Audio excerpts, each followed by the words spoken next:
మీకు season wise resistancy తగ్గిపోయినప్పుడు మీకు allergic rhinitis మొదలవుతుంది. ఫస్ట్ వాతావరణంలో ఏ మార్పులు వచ్చినా సరే బ్యాక్టీరియా కానీ వైరస్ కానీ మన బాడీలో ఎంటర్ అవుతూ ఉంటాయి.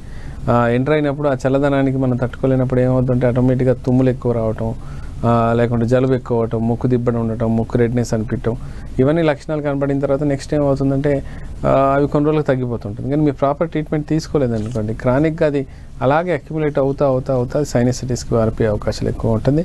దీనికి వాతావరణం బాగా సహకరించింది అనుకోండి, సపోజ్ మొత్తం హ్యూమిడిటీగా కాకుండా మొత్తం చల్లదనంగా ఉంది, వచ్చే గాలి కానీ పీల్చే గాలి కూడా బాగా చల్లగా ఉందనుకోండి, ఆటోమేటిక్గా మీ కంప్లైంట్ ఇంకెక్కువ అవుతుంటుంది.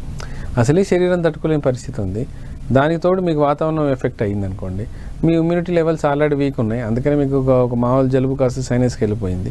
సో దాంతో ఏమవుతుందంటే ఏమాత్రం వర్షం పడ్డా, లేదా మీరు వర్షంలో తడిచినా, వర్షం తర్వాత వచ్చి చల్లగాలిలో కానీ, లేకుంటే చలికాలం వచ్చి చల్లగాలిలో కానీ, చెవులలో గాలి వెళ్ళినా, ముక్కులో గాలి వెళ్ళినా, లేదా బైక్ పైన ట్రావెల్ చేస్తూ చల్లగాలి ఒకేసారి మొహానికి కొట్టుకున్నా, వితిన్ 2 hours 3 hours మళ్ళీ మీకు సైనసైటిస్ అటాక్ అవ్వచ్చు, ఈవెన్ ఆస్తమా కూడా అటాక్ అవ్వచ్చు.